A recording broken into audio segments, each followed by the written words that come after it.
सत साहेब सभी को राम राम। भगत जियो, आप सभी को सुबह 5 बजे सत्संग मिल जाता है, लेकिन कबीर साहिब क्या कहते हैं? कबीर साहिब कहते हैं, भक्ति भाव भादो नदी सभी चली गोहराए, सरिता सोई सराहिए जो जेठ मास ठहराए। कि जो भक्ति भाव है वो भादो नदी की तरह है। जिस प्रकार भादों में बारिश होती है, सावन में बारिश होती है, इतनी बारिश होती है कि सभी नदियों में जल ही जल हो जाता है। ठीक इसी प्रकार जो भक्ति भाव होता है, जब लोगों के अंदर भक्ति भाव होता है तो सभी भगत बन जाते हैं। लेकिन साहिब कहते हैं कि सरिता सोई संभारिए सोई सराहिए जो जेठ मास ठहराए। कि वास्तव में नदी तो वो है जो जेठ की भीषण गर्मी में भी जो पानी जिसमें चलता रहे, जिसका पानी ना सूखे चाहे कितनी भीषण गर्मी हो, जैसे मां गंगा। तो ठीक इसी प्रकार वास्तव में भगत भी वही है जो कठिन परिस्थितियां आती हैं उसके बाद भी भक्ति को ना छोड़े, वो भक्ति में लगा रहे। और हमारे सत्संग में जहां पर 1,90,000 से अधिक लोग जुड़े हुए हैं, इस चैनल पर सत्संग का लाभ उठा रहे हैं, उन्हें प्रतिदिन सुबह 5 बजे सत्संग मिल जाता है। लेकिन कुछ लोग ऐसे हैं जो नित्य प्रतिदिन सत्संग देखते हैं। 1,90,000 में से मुश्किल से 20,000 लोग ही ऐसे होंगे, 20 भी नहीं 10-15 हजार हैं जो रोजाना सत्संग देखते हैं। तो बाकी का क्या? 1,70,000 लोग फिर क्या कर रहे हैं? वो तो सोचते हैं कि चलो कोई नहीं, कल देख लेंगे, परसों देख लेंगे, दिल किया देख लिया, नहीं दिल किया नहीं देखा। तो इनको कहते हैं बरसाती मेढक। तो जिसे वास्तव में भक्ति में चलना है, जो निरंतर भक्ति करना चाहता है और जो इस मार्ग में आगे बढ़ना चाहता है, जिसे खाली सत्संग सुनना है, उसके लिए तो रोजाना सत्संग आ रहा है, पहले भी आता था अब भी आ रहा है। लेकिन जिसे आगे चलना है, जिसको साधना करनी है, जिसको प्रश्न जिसके मन में उठ रहे हैं, उनके प्रश्नों के उत्तर देने के लिए एक अलग से मेंबरशिप प्रोग्राम हमने शुरू किया था, जिसके अंदर आप सभी लोग जुड़ सकते हैं। YouTube की जो मिनिमम फीस है, कम से कम वो 59 रुपए की है, इसीलिए हमने सबसे सस्ते वाला शुरू किया है ताकि उसमें गरीब से गरीब भी जुड़ सके। लेकिन यहां पर केवल वही जुड़ेंगे जो वास्तव में आगे बढ़ना चाह रहे हैं।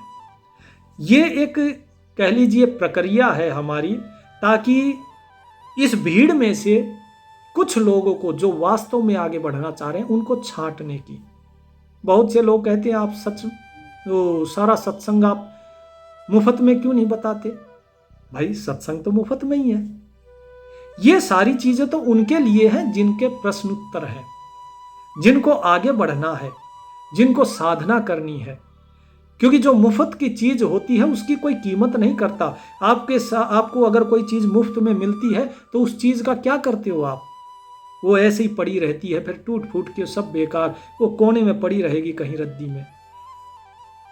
तो 59 रुपए में भी 9 रुपए तो GST कट जाता है और 15 रुपए ये काट लेता है, YouTube काट लेता है। रहा जो बचेगा उसमें से इनकम टैक्स काट लेगा 11 रुपए। क्या बचा? 24 रुपए। आपके 24 रुपए में मैं अमीर होऊंगा क्या? लेकिन ये फिर भी इसलिए है ताकि आपको ये महसूस हो कि हाँ, हमने इस चीज के लिए पैसा दिया है। 59-60 रुपए यानी कि रोजाना का चाहे 2 ही रुपए दे रहे हैं, लेकिन हम दे रहे हैं। तो ये एक साइकोलॉजिकल प्रेशर है कि आप उस सत्संग को देखेंगे, आप उस सत्संग को सुनेंगे और उस पर अनुभव प्राप्त करेंगे। नहीं तो जो मुफ्त की होगी वो ऐसे ही छूट जाती है, उसका कोई लाभ नहीं है। जितने 24 रुपए बचेंगे उससे ज्यादा तो हमारे घर पे अगर कोई आते हैं, भगत जी आते हैं, हम उनकी सेवा में लगा देते हैं। क्योंकि ये धन आपका है तो आप ही की सेवा में लगना चाहिए। मेरे किस काम का है? मुझे अगर ये धन कमाना होता तो अपनी नौकरी थोड़ी ना छोड़ता। जितना आप सोचते हैं उससे ज्यादा तो YouTube मेरे को दे देता है, तो मुझे क्या करना है? ठीक है, 50 लोग जुड़ते हैं, अब लगा लीजिए 24 लोगों में कितने 1200 में, ओहो मैं तो अमीर कर दिया आप लोगों ने, बहुत बहुत धन्यवाद। तो इस तरीके की जो बातें हैं खैर लोग करते रहेंगे, क्योंकि लोगों ने तो सीता को भी सती नहीं छोड़ा, उनको भी सीता माता को भी वनवास दिला दिया था, उनका तो क्या कह सकते हैं। खैर चलिए, आज का जो हमारा सत्संग था, जो पिछली बार हमने देखा ब्रह्मा विष्णु महेश की उत्पत्ति हुई और उसमें फिर ब्रह्मा ने किस प्रकार से पाप किया और उस पाप के कारण ब्रह्मा जी को श्राप दिया माया ने, अद्या ने, उनकी माता ने, कि तेरी आज के बाद कहीं पर भी संसार में पूजा नहीं होगी, जितने तेरे ब्राह्मण होंगे, जो तेरे अनुयायी होंगे, उन सभी का वंश डूबेगा, कोई भी ब्राह्मण पार नहीं होगा। और जो उनके मत पर चलेंगे, ब्राह्मणों के रास्ते पर चलेंगे, वो सब के सब डूब जाएंगे, कोई भी ब्राह्मण के रास्ते पर चल के पार नहीं होगा। तुम्हारे ब्राह्मण केवल लूट खसूट करेंगे और कुछ नहीं करेंगे। तो ये सारी चीजें माया ने श्राप दिया, और आज अगर आप देखेंगे सब कुछ वही हो रहा है। हमने अपनी आंखों से देखा है ब्राह्मणों को, जो आपके होते हैं ना ये निकालने वाले, बूझा निकालने वाले, और कई होते हैं जो आते हैं कि हाँ भाई आपके फलाने फलाने इतने दादा परदादा हो गए, पूरी लिस्ट रहती है उनके पास, जो आपके श्राद्ध के समय में आते हैं। ये सभी जो हैं, मैं धर्मशाला में था तो धर्मशाला में मैं देखता था, इन सभी के अपने खुद के रसोइये होते थे, और रोजाना कोई दिन ऐसा नहीं था जिस दिन ये चिकन ना खाते हो, मांस नहीं खाते हो। मच्छी तो मैंने नहीं किसी को खाते देखा, मछली खाते तो, लेकिन हाँ चिकन ये रोजाना खाते थे। तो सोचिए, ये इस प्रकार से अपनी जीव के लिए मुर्गे काटते हैं, बकरे काटते हैं। तो ये जितनी बलि प्रथा बनाई गई थी, जितने ये काजी मुल्ले जो बकरीद के दिन बकरे कटवाते, ये सब कुछ अपने जीव के लिए है। परमात्मा तो हर एक जीव में है, और जो व्यक्ति इस चीज को जानता है वो कभी किसी जीव की हिंसा नहीं करेगा। तो इसीलिए ब्राह्मणों का जो माया के श्राप के कारण उद्धार नहीं होता। जो ब्राह्मण वंश में पैदा हो गया, समझ लीजिए कि उसकी मुक्ति लगभग असंभव हो गई, जब तक कि वो अपने कुल गोत्र की मर्यादा के अहंकार को ना त्याग दे। तो गायत्री जो थी, ब्रह्मा जी के श्राप के दिया गया ब्रह्मा जी को श्राप, उसके बाद गायत्री जो थी, गायत्री को श्राप दिया गया। ब्रह्मा जी तो बेचारे मूर्छित होकर श्राप को सुनकर और गिर पड़े। अब गायत्री को जो श्राप दिया गया, क्या श्राप दिया कि गायत्री जान्यो तेहिवारा, हुए हैं तोर पंच भरतारा, कि तेरे 5 पति होंगे। गायत्री तोर होई वृषभ भरतारा, 7 और बहुत पसारा, कि तेरे 5 पति होंगे। और इतना ही नहीं, तू गाय बनेगी, और जो बैल होंगे वो तेरे भरतार, वो तेरे पति होंगे। कभी 5 कभी 7, इस प्रकार जो है तेरी जो आयु होगी, तेरी उस आयु में इतने पति होंगे। हर बार जो है तेरे को एक नया बैल मिलेगा, क्योंकि तूने कोई भी लाज या मान मर्यादा नहीं रखी। धर अवतार अखज तुम खाई, कहा जानी है दीनी साखी, निज स्वार्थ तुम मिथ्या भाखी, कहा जानी है दीनी साखी। कि अब तुम जो है अखज खाओगी, यानी घास, जमीन पर पड़ी हुई चीजें, अब तुम वो खाओगी, जिसे कोई नहीं खाता वो तुम खाओगी। और इतना ही नहीं, तुमने अपने स्वार्थ के लिए झूठ बोला, और तुमने अपने पाप को छुपाने के लिए झूठी गवाही दी। तो गायत्री उनके श्राप को अपने सिरोधार्य कर लेती है। उसके बाद इन्होंने सावित्री की तरफ मुख किया अब, और सावित्री को अब श्राप देती हैं। क्या कहती हैं? तो गायत्री का जो, पहले गायत्री का आपको बता देते हैं कि गायत्री को 5 भरतार, बैल, गाय की योनि ये मिले। सावित्री को क्या मिला? जिसका नाम पुष्पावती रखा था। कहा कि तुमने जो है ये झूठ बोला कि मेरा जन्म पुष्प से हुआ है, और तुमने मुझे आकर झूठ बोला और तुमने इस प्रकार का गंदा कर्म किया है। अब तुम्हारे चरित्र से मुझे बदबू आ रही है, तो अब मैं तुमसे कोई आशा नहीं रखती। बोले अब तुम्हें कुबड़ा बनना पड़ेगा। तुम्हारे शरीर से गंध आती रहेगी, दुर्गंध आती रहेगी, तुम्हें कोढ़ होगा, तुम कुबड़ी हो जाओगी और तुम नरक की काम की आग में जलती रहोगी। तो इस प्रकार का श्राप किसे दिया गया? इस प्रकार का श्राप दिया गया सावित्री को। कौन सी सावित्री? जो पुष्पावती थी। दो सावित्री हैं। एक सावित्री तो वो है जो सरस्वती है, जिसकी उत्पत्ति माया ने और काल ने करी थी, और दूसरी सावित्री ये थी जो वास्तव में पुष्पावती थी। और क्या कहा कि अब तुम जाओ, अब तुम अवतार धरोगी, सृष्टि में जाओ, अब तुम्हें इन जीवों के साथ वहीं पर रहना होगा और तुम्हारा नाम होगा कोढ़ी और केतकी। केतकी नाम तुम्हारा रखा जाएगा। तो ये सारी चीजें माया ने श्राप दिया, और श्राप देने के बाद उन सभी की बुद्धि जो है वो हीन हो गई, बड़े परेशान हुए। क्या कहा साहिब ने आगे? कबीर साहिब ने धर्मदास जी को, भय साप बस तीनों विकलमती, हीन छीन कुकर्म ते, यह काल कला प्रचंड कामनी, डस्यो सब कह चर्म ते। कि ये सारे के सारे किससे डसे गए? काम वासना के कारण डसे गए। और किसकी काम वासना? इस चर्म की, इस चमड़ी की वासना के कारण।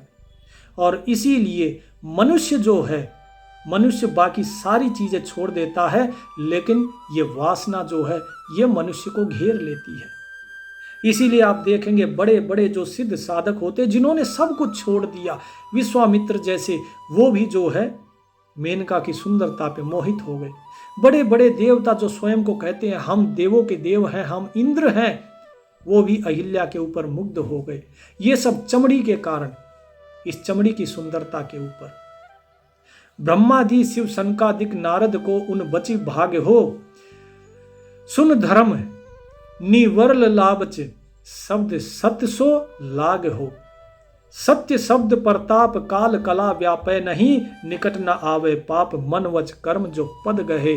कबीर साहिब कहते हैं कि भाई ये जो काम है ये किसी को नहीं छोड़ता, ना ब्रह्मा को छोड़ा, ना शिव को छोड़ा, ना सनकादिक को, ना नारद को भी नहीं छोड़ा। वो नारद जो कि नारायण नारायण जपते रहते हैं, उनको भी नहीं छोड़ा इसने। तो किस प्रकार से बचेंगे? बोले जो सत्य शब्द है उसको ग्रहण करो। वो सत्य शब्द के प्रताप से जो काल कला व्यापय नहीं। देखिए बार बार साहिब बताते हैं काल कला, ये काल भी कला है उसी परमात्मा की। अब ये छोटे छोटे संकेत जो साहिब देते हैं, इस संकेत को जो समझ जाता है वो ज्ञानी, और जो ना समझे वो अनाड़ी। लोग सिर्फ ये कहते ये काल है, काल भगवान, काल ऐसा। काल एक कला है परमात्मा की। साहिब कहते हैं ये काल की कला उसे व्यापेगी नहीं, जो सत्य शब्द के प्रताप को जान जाता है। उसके निकट फिर पाप नहीं आता। वो मन वचन और कर्म से जो सतगुरु के शरण में आ जाता है, पाप उससे फिर दूर रहता है। वो सब कुछ करता है, और सब कुछ करते हुए भी वो अकर्ता है। वो सब कुछ जानते हुए भी अज्ञानी है, और सब कुछ त्यागते हुए भी, ना जानते हुए भी वो ज्ञानी है। इसके बाद माया ने सबको साप तो दे दिया, लेकिन उसको डर लगा कि अब काल तो मेरे को छोड़ेगा नहीं। क्यों नहीं छोड़ेगा? क्योंकि उसने मुझे कहा था सृष्टि की रचना करनी, और मैं सृष्टि की रचना ही बजाय इनको साप देने लग गई कि ब्रह्मा की कहीं पूजा नहीं होगी, इसका ऐसे हो जाएगा, उसका वैसे हो जाएगा। तो साप तीनों को दे लियो तब मन माही तब पछताई, कस करहि मोहि निरंजना, पल क्षमा मोहि न आवई। कि अब क्या पता काल मुझे क्षमा नहीं करेगा। अपने मन में इस प्रकार से जो माया है, जो अद्या है, वो पछताती है। इसके बाद जो निरंजन है, अब उस निरंजन ने शाप दिया। किसको? अद्या को। क्या शाप दिया? आकाशवाणी तबय हुई। अब देखिए सांप सांप का खेल चल रहा है, कोई किसी को सांप दे रहा है, कोई किसी को। अभी तक माया ने दिया था ब्रह्मा को सावित्री जो पुष्पावती थी और गायत्री को तो गाय बना दिया, और सावित्री को बोले पुष्पावती है, बोले तू कुबड़ी बन जा, और ब्रह्मा बोले तेरी तो कहीं पूजा ही नहीं होगी। और तो अब निरंजन साप देता है इसको, क्या कहता है, आकाशवाणी तबे हुई ये कहा कीन भवानिया, ये क्या किया भवानी तुमने, उत्पत्ति कारण तो ही पठाई, कहा चरित यह ठानिया, तुझे उत्पत्ति के लिए छोड़ा था, तूने क्या कर दिया। नीच ही ऊंच सिताए बदल मोहि सो पावई, द्वापर जुग जब आए तुम ही पंच भरतार हो। क्या कहा कि भाई अब जो है क्या कि तुमने ये जितना ऊंच नीच किया है इसका दंड भोगना पड़ेगा। और दंड क्या होगा कि द्वापर युग जब आएगा तो तुम्हारे भी 5-5 पति होंगे। ये दंड दिया कि तुम्हारे 5 पति होंगे। और ये 5 पति कौन थे, ये द्रौपदी के रूप में ये माया ही उतरी थी। इसीलिए युधिष्ठिर कहते रहे कि शांति, श्री कृष्ण समझाते रहे शांति, लेकिन द्रौपदी कहती रही कि जब तक मेरे ये खुले केस हैं तब तक शांति हो ही नहीं सकती। और वो सबको खाकर ही मानी, सबको उसने समाप्त करा दिया, पूरा कुरु वंश समाप्त करा दिया। ये स्वयं वो माया ही थी।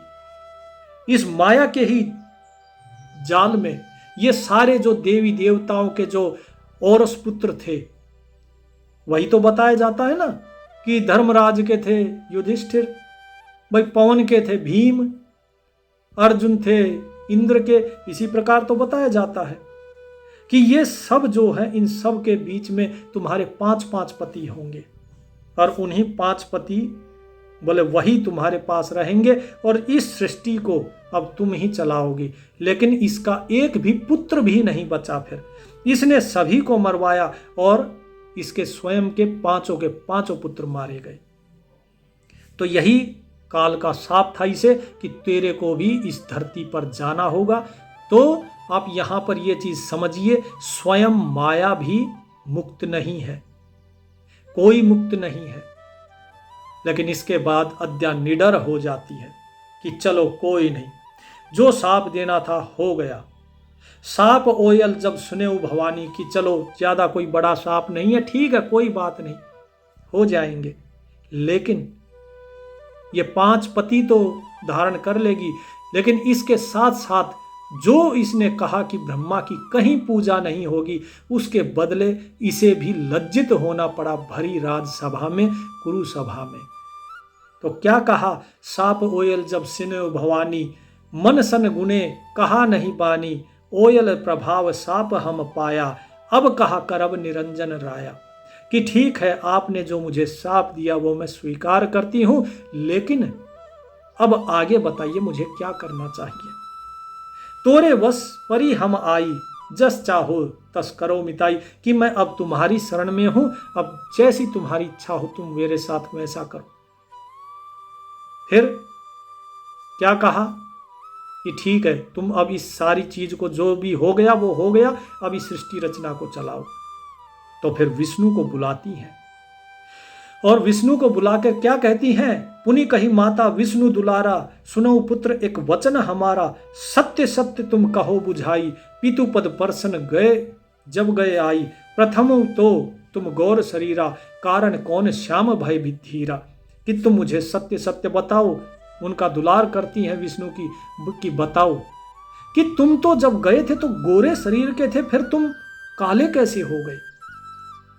विष्णु ने बताया कि जब हम गए तो जब ध्यान लगा रहे थे तो हमने एक विशाल तेज पुंज देखा, और वहां पर जो है जब तेज पुंज हमने देखा तो उसका प्रकाश इतना तेज था कि मैं जो है उसको सहन नहीं कर पाया। तो जो शेष नाग जो था वो शेष नाग वहां पहुंचते हैं और उन्होंने मेरे ऊपर अपने छत्र की छाया कर दी, अपने फनों की छाया कर दी। लेकिन उस जो तेज को ये शेष भी नहीं झेल पाया और उसके विष के कारण हम जो है श्याम वर्ण के हो गए।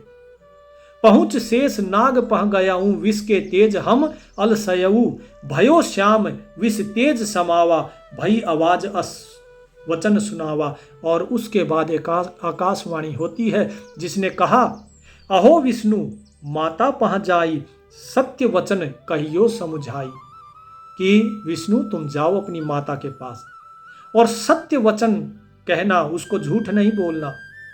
सतयुग त्रेता जैसे जब ही, द्वापर है चौथा पद तब ही, तब तुम हो कृष्ण अवतारा, ले हो ओयल सो कही विचारा।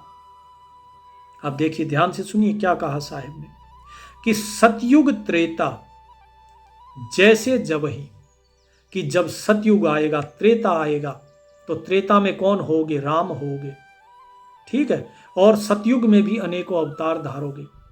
लेकिन जब द्वापर आएगा, चौथा अर्थात कलयुग आने से पहले जब द्वापर आएगा, तब तुम कृष्ण अवतार लोगे। ले हो ओयल सो कही विचारा, और उस समय तुम्हारी माता का जो शाप होगा, उस शाप से तुम मुक्ति पाओगे। और यही जो तुम्हारा श्याम वर्ण है, इसी के ऊपर जो तुम्हारा कृष्ण वर्ण है, तब तुम्हारा यही जो रंग है, यही तुम्हारी पहचान बनेगा, यही तुम्हारा नाम बनेगा। इसीलिए द्वापर में श्री कृष्ण का नाम कृष्ण और श्याम रखा गया। फिर क्या कहा, नाथौ नाग कलिंदी जाई, अब तुम जाहु विलंब न लागई। और उस समय तुम इसी कालिया नाग को नाथोगे और तुम्हारी संसार में महिमा होगी। अब तुम विलंब ना करो और वापस जाओ। ऊंच होई के नीच सतावे, ताकर ओयल मोही सो पावे, जो जीव देई पीर पुनि काहू, हम पुनि ओयल दिखावो ताहू। कि जो ऊंचा होके नीचे को सताता है, अपने से कमजोर को सताता है, उसके ऊपर इस काल की गाज गिरती है, इस काल का दंड उसे मिलता है। और जो जीव देई पीर पुनि काहू, और जो जीव किसी दूसरे को पीड़ा देता है, उसको फिर मैं पीड़ा देता हूं। तो कहने का अर्थ यहां पर अभी तक आपको यह दिखा होगा कि काल केवल न्याय कर रहा है, काल केवल धर्म का राज चला रहा है। काल कहीं पर भी अभी तक आपको यह नहीं दिखा होगा कि अधर्म कर रहा है कुछ। अब क्या है कि जब ये वापस जाते हैं, इन्होंने बताया कि मैं इस प्रकार विष के कारण सांवला हुआ और पिता के दर्शन मैंने नहीं पाए, लेकिन उनकी आवाज सुनी और तेज पुंज प्रकाश से मैं सांवला हुआ। तो फिर अद्या क्या कहता है, क्या कहती है जो माया, वो प्रसन्न हो जाती है बात सुन के कि उसने सत्य बोला।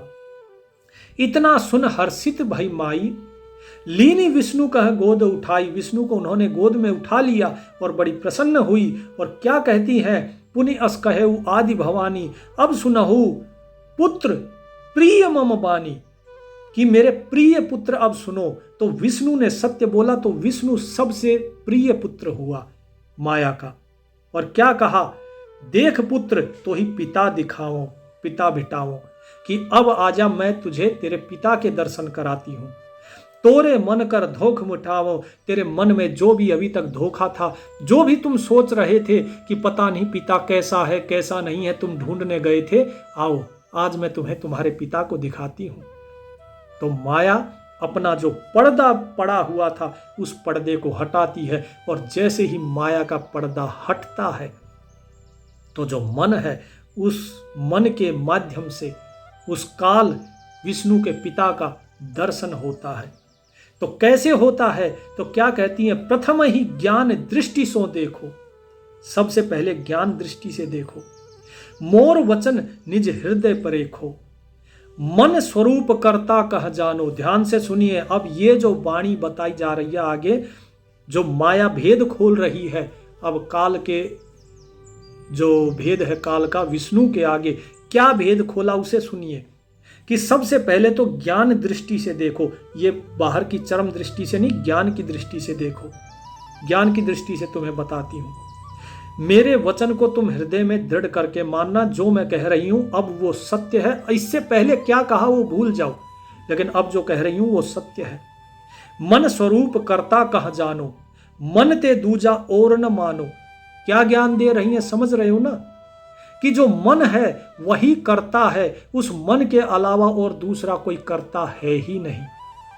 स्वर्ग पताल दौर मन केरा, मन अस्थिर मन है अनेरा, कि ये मन ने ही जो है स्वर्ग पताल और धरती ये तीनों लोकों में दौड़ लगाता है। ये मन, ये सब कुछ मन का किया हुआ है। ये मन जो है ये मन ही स्थिर है और ये मन ही अनाड़ी भी है। क्षण में काल अनंत कला अनंत दिखावे, एक क्षण में ये मन जो है अनंत कला दिखा देता है। मन कह देख कोई नहीं पावे, लेकिन ये मन इसे कोई नहीं देख पाता। निराकार मन ही को कहिए, ये मन जो है ये निराकार है, इसका कोई आकार नहीं है, क्योंकि इसे कोई नहीं देख सकता है, ये किसी आकार में नहीं आता। मन की आशा दिवस निस रहिए, इस मन की आशा में ही हमेशा दिन रात रहो। इस मन की ही आपको क्या करना है, इस मन को ही देखना है। तो माया समझा रही है विष्णु को, देखहूं पलट शून्यमय ज्योति, कि पलटो किसको, श्वास को, और उन श्वासों को देखो। और फिर कहां देखो, शून्यमय ज्योति। शून्य में कौन रहता है, काल। तो काल को बोले उसको देखो, वो मन तुम्हारा शून्य में है। जहवा झिलमिला हर होती, जहां पे प्रकाश झिलमिला रहा है। फेरहु श्वास गगन कह धायो, मार्ग आकाश ही ध्यान लगायो। अपनी श्वासों को फेरो और गगन की तरफ यानी कि ऊपर की तरफ लेकर चलो और आकाश में ध्यान लगाओ। जैसे माता कही समझावा, तैसे विष्णु ध्यान मन लावा। जैसे जैसे माता ने समझाया वैसे ही विष्णु ने ध्यान लगाया उस मन का। फिर क्या, बैठी गुफा ध्यान कीन्हो, श्वास संयम लाए के, पवन धूका दियो जबते, गगन गरजो आए के। कि गुफा में बैठकर जब ध्यान लगाया, श्वास के ऊपर संयम किया और श्वास को जब परखने लगे, पवन धूका दियो यानी जो पवन है उस श्वास को जब खींचा तो क्या हुआ, गगन गरजो आए के, तो आवाज हुई। आप इस तरह श्वास खींचोगे तो आवाज होगी। तो उसके द्वारा उन्होंने जाप किया, मन का सुमिरन किया और धीरे धीरे उन्हें फिर आवाज सुनाई देने लगी, नाद सुनाई देने लगा। क्या, बाजा सुनत बमगन भापुनी, कीन मन कस ख्याल हो, शून्य श्वेत पीत सब्ज लाल, दिया ये रंग रंगज गाल हो। ठीक है, क्या बताया कि जब आवाज सुनी, उस आवाज पे ध्यान लगाया तो धीरे धीरे इस मन ने कैसे कैसे ख्याल बनाए कि जो रूप था, जो प्रकाश की झिलमिलाहट थी, वो कैसी थी, शून्य के अंदर सफेद, फिर पीली, फिर लाल, सब्ज रंग, इस प्रकार का अलग अलग रंग विष्णु को दिखाई देते हैं। ये सारे रंग उसे दिखाई देते हैं। अब ये कहां के थे ये रंग, क्या आप जान पाए? ये रंग थे सबसे पहले शून्य, शून्य में श्वेत यानी कि सफेद प्रकाश है, वो कहां है, वो यहां आज्ञा चक्र में। अब उसके बाद किस प्रकार का, उसके बाद पीला यानी कि ऊपर नहीं चढ़ रहा, यानी कि अंदर चले गए, यहां पे नीला आता है, पीला आता है और उसके बाद लाल रंग नीचे आता है, सबसे नीचे बीच में सब्ज रंग आता है। सब्ज रंग यानी कि जो संतरिया कलर का, और सबसे नीचे लाल रंग आता है। तो यानी कि वो धीरे धीरे उस मन को देखने के बाद और धीरे धीरे पूरी सृष्टि को उन्होंने देखा अंदर और नीचे तक, यानी कि जो मूल चक्र है वहां तक गए। फिर क्या कहते हैं, ताही पीछे धर्मदास मनपनी आप दिखावऊ, कीन ज्योति प्रकाश देख विष्णु हर्षित भये। उसके बाद वही श्वास वापस आता है और उसके बाद जो मन है उसने अपना स्वरूप दिखाया कि देखो ये मैं हूं और तुम ये हो, मैंने ही तुम्हें बनाया है। और उस ज्योति का प्रकाश देखकर जो विष्णु है वो बड़े हर्षित हुए। मातई नायो शीस बहु आधीन पुनि विष्णु भा, मैं देखा जगदीश हे जननी प्रसाद तो, कि मैंने उस जगदीश को देखा, हे माता तुम्हारे प्रसाद के कारण, तुम्हारी कृपा के कारण तो मैं तुम्हें शीस नवाता हूं। और इस प्रकार विष्णु ने काल को या मन को कहिए उसके दर्शन पाए, जो कि मैं बार बार आपको बताता हूं कि जब आप सुमिरन करोगे, श्वास में आप ध्यान लगाओगे, तो यहां पे मन की स्थिति है, जो भ्रिकुटी है, ये दोनों भ्रिकुटियों के बीच में ये मन की स्थिति है। आप श्वास लगाइए तो आपको धीरे धीरे वो मन दिखाई देगा। अब कुछ लोग ये कहते हैं, बहुत से सवाल आते हैं, उसमें ये कहते हैं कि जो आप बताते हैं, ये तो आपने खाली ओम सोहम नाम इसका बता दिया, लेकिन बहुत से जो हमारे नीचे के चक्र हैं उनका क्या किया जाए, उनको कैसे देखा जाए और उनको देखने का लाभ क्या है। तो ये सारी चीजें जो बनाई हुई है ब्रह्मा विष्णु महेश जो इसके अंदर बैठे हुए हैं, ये सब के सब कौन है? ये सब के सब इस मन की सृष्टि के अधीन है। मन और माया ने मिलके ये नीचे ब्रह्मा विष्णु महेश बनाए हैं। ये सब पिंड है। इस पिंड से अलग आपको अंड से शुरू होना है। अंड क्या है? शून्य। और उससे फिर आपको ब्रह्मांड में चढ़ना है। आपको नीचे जाने की जरूरत ही नहीं है। जो आपको नीचे लेकर जा रहे हैं वो आपको गलत दिशा में ले जा रहे हैं। क्यों? अब देखिए, बहुत से लोग कहते हैं, बोले जी हमने रामपाल महाराज से नाम लिया, उसमें वो कहते हैं 5 नाम। 5 नाम कौन से हैं? वो 5 नाम उनको दिए जाते हैं जो ओम किलियम हरियम श्रीयम सोहम, ये 5 नाम दिए जाते हैं। ये किसके हैं? ये सारे के सारे नाम ब्रह्मा विष्णु महेश गणेश और माया अद्या, ये तो इनके हैं। अगर इनके नाम अगर आप जप रहे हो, और दूसरी तरफ फिर क्या कहा जाता है कि आन देव की पूजा नहीं करनी, आन देव का सुमिरन नहीं करना, अर्थात उस परमात्मा के अलावा और किसी का सुमिरन नहीं करना, तो फिर ये 5 नाम क्यों दिए जा रहे हैं? इसका मतलब तो ये हुआ कि अगर आप इन 5 नामों का सुमिरन करेंगे तो आप इन्हीं 5 में फंसेंगे। कबीर साहिब स्पष्ट कहते हैं, आन देव की पूजा नहीं करनी। जिसने आन देव की पूजा करी, आन देव का सुमिरन किया, वो इसी काल में ही फंसकर रह जाएगा, वो मुक्ति को नहीं पाएगा। तो इसीलिए ये काल की सृष्टि है। आपको इस काल की सृष्टि की तरफ ना जाके आपको उस परमात्मा की सत्य सृष्टि की तरफ चलना है। अब आप कहोगे तो काल का सुमिरन क्यों करना है? तो इसके लिए हम अलग से सत्संग करेंगे, उसमें ये सारे भेद बताएंगे कि क्यों करना है, क्या करना है और उसके आगे किस प्रकार से बढ़ना है। वो अलग से सत्संग होगा। तो यहाँ पे अब धर्मदास जी हैं वो प्रणाम करते हैं, पूछते हैं कबीर साहिब से कि मेरे मन में एक संशय आ गया। क्या संशय आ गया? धर्मदास गही टेके पाया, हे साहिब एक संशय आया, कन्या मन को ध्यान बताया, सो यह सकल जीव भरमाया।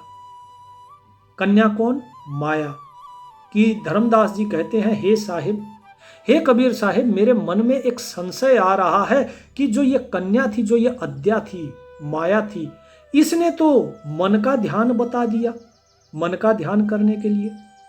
तो ये सारे जीव जो हैं ये तो भरम गए, क्योंकि जो मन है वो तो काल है, वो परमात्मा तो नहीं है। तो साहिब क्या कहते हैं? धर्मदास यह काल स्वभाव, कि धर्मदास ये काल का स्वभाव है। क्या स्वभाव है? पुरुष भेद विष्णु नहीं पाऊ, कि पुरुष का भेद विष्णु ने भी नहीं पाया। कामिनी की यह देखो बाजी, कि इस माया की, इस कामिनी की ये बाजी, ये खेल देखो कि गोद में बैठाया, प्यार किया और बड़े प्यार से उसे विष का लड्डू खिला दिया विष्णु को कि ले ये अमृत है। अमृत गोए दियो विष साजी, कि अमृत के अंदर और विष भर के अपने ही बच्चे को खिला दिया। यही माया है जो अपने ही जाए को खा गई। जिसने ये नहीं देखा कि विष्णु मेरा पुत्र है, कम से कम इसे तो मैं सत्य बताऊं। क्यों? क्योंकि काल ने और माया ने यह निर्णय लिया था कि इस प्रकार की सृष्टि बनाओ कि मुझसे आगे कोई जा ही नहीं पाए। ये ब्रह्मा विष्णु महेश जो है यही त्रिदेव हैं, केवल यहीं तक रहे, और इसके आगे अगर कोई बढ़ता भी है तो मन पर आकर टिक जाए। जन्म के जन्म व्यर्थ हो जाएंगे, लेकिन मुझे लोग देख नहीं पाएंगे। विष्णु को दिखाया, और जब विष्णु को दिखाया, एक ने देख लिया तो रास्ता खुल गया। और जब रास्ता खुल गया तो जब श्री कृष्ण के अवतार में द्वापर युग में आते हैं विष्णु, तो उन्होंने ये भेद सारे संसार को बता दिया। और उसके आगे का भेद किसने बताया? उसके आगे का भेद जो 4 वेद से परे 5वां वेद है, सूक्ष्म वेद, उस सूक्ष्म वेद में संतों ने बताया। इसीलिए श्री कृष्ण ने भी गीता में कहा कि मुक्ति पानी है तो क्या करे? बोले तत्वदर्शी संत को उसकी शरण में जाओ। अब यह तत्वदर्शी कौन है? बहुत से लोग सोचते हैं जिसने गीता रामायण वेद ग्रंथ इन सभी में जिन्होंने सत्य को ढूंढा वो तत्वदर्शी है। नहीं, वो तत्वदर्शी नहीं है। तत्वदर्शी वो है जिसने उस तत्व को देखा है, जिसने अपने आत्म तत्व को जो देख रहा है वही, जो उस परमात्म तत्व को देख रहा है, केवल वही, किताबों में नहीं, जिसने स्वयं के अंदर जाके उसका अनुभव कर लिया, देख लिया। और जिसने जाना ही नहीं तो बाहर पोथी पत्रे तो ये तो सारे पंडित लिए फिरते हैं, इनको सारी चीजों का पता है क्या लिखा है क्या नहीं, तो उस हिसाब से तो वे सभी तत्वदर्शी हो गए। नहीं, तत्वदर्शी वो है जिसने अपने आत्म तत्व को जान लिया, जिसने अपने आत्म तत्व के साथ जो एक हो गया, जो अपने आत्म तत्व में ही रहता है, उसी निज स्वरूप में जिसका निवास है, वो तत्वदर्शी है। इसी प्रकार रामायण में भी श्री राम ने जब नवधा भक्ति की बात कही तो सबरी माता को कहते हैं, सातम सम मोहि मैं जग देखा, मोते अधिक संत करि लेखा, कि 7वां गुण सुनो नवधा भक्ति का, कि सारे जगत को मेरे अंदर व्याप्त देखो और मुझे इस सारे जगत में, लेकिन संतों को मुझसे भी अधिक ऊपर जानो, वे मुझसे भी ऊपर हैं। तो यही चीज कबीर साहिब कहते हैं कि भाई ये काल का स्वभाव है और ये माया का स्वभाव है कि वो अपने ही पुत्र को विष खिला देती है।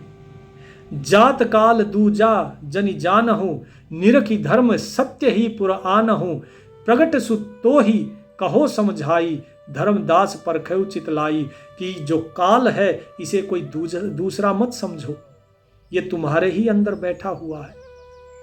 निरख धर्म सत्य ही पुरानहु, कि उस धर्म को, उस काल को तुम निरखो, परखो और उसके सत्य से अवगत हो। वही चीज मैं प्रकट रूप से अब तुम्हें समझाता हूं। और हे धर्मदास, इस चीज को अपने हृदय में धारण करना जो अब मैं तुम्हें बताने जा रहा हूं। जब प्रगट तस गुप्त सुभाहु, जो रह हृदय सो बाहर आओ, जब दीपक बारे नरलोई, देखो ज्योति स्वभाव बिलोई, कि जैसा प्रगट में स्वभाव होता है वैसा ही गुप्त रूप में भी स्वभाव होना चाहिए। जो हमारे अंदर है वही हमारे बाहर भी होना चाहिए। ये होता है सत्य स्वभाव। और काल के अंदर भी यही है, काल इससे बाहर नहीं जा सकता, इसीलिए उसके अंदर में भी कालापन है और उसने बाहर जो सृष्टि बनाई वो भी काली ही बनाई। इसी तरह माया जो है उसके स्वभाव में ही छल करना है, तो उसने विष्णु के साथ बाहर भी छल किया है। तो उन्होंने अपने सत्य स्वभाव का जो है आचरण किया है और कुछ नहीं। जिस प्रकार एक दीपक होता है, उसे अगर मकान की दहलीज पे रख दो तो अंदर और बाहर दोनों तरफ रोशनी उस जो चिराग है, जो दिया है, उसी की रहती है। ठीक इसी प्रकार व्यक्ति के अंदर और बाहर एक जैसा स्वभाव होता है और जो नहीं रखता वो छल कर रहा है। तो जब माया और काल इन्होंने भी अपने स्वभाव का आचरण किया तो मनुष्य को तो करना ही चाहिए, लेकिन अपना स्वभाव बदलना चाहिए, अपना स्वभाव निर्मल रखना चाहिए। क्या कहा? देखत ज्योति पतंग हुलासा, प्रीत जान आवे ते ही पासा, कि जिस प्रकार एक दिए को यदि तुम अपने मकान के बाहर रख दो तो उसकी ज्योति के ऊपर जो पतंगे हैं वे आते हैं, वो उसके ऊपर घूमते हैं, और अनजाने जर पर ही मतंगा, और अनजाने में जो वे पतंगे होते हैं वे जलकर मर के उसी के ऊपर गिर जाते हैं, क्योंकि उन्हें लगता है यही ज्योति, यही प्रकाश है, ये सूर्य है। क्योंकि दिन में जैसे सूर्य का प्रकाश होता है, उन्हें उस अंधेरे में केवल वही एक दीपक दिखाई देता है कि यही प्रकाश है, यही सत्य है। तो क्या कहते हैं, ज्योति स्वरूप काल अस आही, कि वो ज्योति स्वरूप जो काल है वो भी ऐसा ही है। कठिन काल यह छाड़त नाही, ये काल छोड़ता नहीं किसी को। जरा देखिए, दीपक के ऊपर जो पतंगा आता है वो दीपक से बड़ा प्रेम करता है, और वही दीपक उसे जला देता है, उसे मार डालता है। ठीक इसी प्रकार जो इस काल की पूजा करता है, इस काल की सेवा करता है, जो इस काल को ही सत्य मानता है, ये काल उसे ही खा जाता है। जिस प्रकार विष्णु को ही भरमा दिया कि हाँ मैं ही भगवान हूं, जिस प्रकार माया ने उसको दिखा के विष्णु को कि ये काल, ये तुम्हारा जो मन है यही भगवान है, बस इसी प्रकार ये काल भी किसी को नहीं छोड़ता। कोटि विष्णु अवतार ही खाया, ब्रह्मा रुद्र ही खाए नचाया, कौन विपत जीवन की कहूं, परख वचन निज सहज ही रहूं। लाख जीव वह नित्य ही खाए, अस विकराल सो काल कसाई, कि काल को इसीलिए मैं कसाई कहता हूं क्योंकि ये जो काल है इसने किसी को नहीं छोड़ा। इसने करोड़ों करोड़ों विष्णुओं को खा लिया, और इसने कितने ही अवतारों को खा लिया। इसने कितने ही ब्रह्मा और रुद्र को खा खा के उन्हें देखो इस संसार का नाच नचा रहा है। और इस लोक में ब्रह्मलोक अर्थात जो स्वर्ग, पताल और मृत्यु लोक, इन्हीं में उन्हें नचा रहा है। कभी कोई अवतार धर के आते हैं, कभी कोई अवतार धर के आते हैं। काल कभी अवतार धर के आता है क्या? नहीं आता, नहीं आता ना। लेकिन माया आती है, और विष्णु आते हैं, शिव भी आते हैं। ब्रह्मा जी तो पड़े ही बिल्कुल नीचे, उनका तो कुछ कह ही नहीं सकते। बार बार जो है ये सृष्टि रची गई, बार बार प्रलय होती रही, और ये आते रहे, जाते रहे, जन्म लेते रहे और मरते रहे, और इस संसार के भोगों को भोगते रहे, और जन्म मरण के दुख को उठाते रहे। तो इस जीवन की मैं क्या बताऊं तुम्हें सच्चाई। क्या कहते हैं, कौन विपत्ति जीवन की कहूं, इस जीवों की विपत्ति मैं तुम्हें कैसे कहूं, क्योंकि ये काल किसी को जीने नहीं देता। ये लाख जीव रोजाना खाता है, लाख जीव रोजाना ये खाता है, अर्थात इतने जीवों को ये रोजाना मारता है। इसलिए इस विकराल काल कसाई के बारे में बताना संभव नहीं है। तो यहां पर जो साहिब बता रहे हैं, वैसे देखा जाए तो ये लाख जीव जो खा रहा है, ये क्यों खा रहा है? क्योंकि परमात्मा ने इसे श्राप दिया था कि अब तुम जो है लाखों जीवों को खाएगा और 1.25 लाख उत्पन्न होंगे। तो ये अपने स्वभाव से खा रहा है, इसका स्वभाव है ये। इसीलिए जो जन्म लेता है उसकी मृत्यु निश्चित है। यही काल, यही समय, यही सीमा है। तो इसीलिए काल के बाहर कुछ नहीं। जो सृष्टि काल ने रची है वो सारी झूठी सृष्टि है, क्योंकि इसमें बदलाव होते रहते हैं। जो चीज़ कल थी आज नहीं है। कल एक कली थी, आज वो फूल बन गई तो कली नहीं रही। जब फूल फल बन जाता है तो फूल नहीं रहता, और उसके बाद वो फल भी टूट कर गिर जाता है तो फल भी नहीं रहता। सब मिथ्या। तो जो आज है और कल नहीं था और आगे भी नहीं होगा, वो मिथ्या ही तो है। जो लोग कल तक हमारे बीच में थे आज हमारे बीच नहीं है, तो ये सब मिथ्या है। मिथ्या में और झूठ में एक फर्क होता है। झूठ वो होता है जिसकी कभी प्रतीति होती ही नहीं, जैसे गधे के सिर पे सींग, जो ना किसी ने देखा है, ना कभी किसी ने सुना है, और ना किसी ने उसकी कल्पना भी करी है। और मिथ्या वो चीज होती है जो हमें दिखाई देती है, जिसका अनुभव होता है, लेकिन वास्तव में होती नहीं है, जो परिवर्तनशील है। ये फर्क है झूठ में और मिथ्या में। तो उम्मीद करता हूं आज का सत्संग आपको समझ में आया होगा कि किस प्रकार इस माया ने विष्णु को काल का दर्शन कराया। तो कल के सत्संग में फिर से मिलते हैं आगे के प्रसंग की जानकारी के लिए। तब तक परमात्मा का नाम सुमिरन करते रहिए। सत साहिब।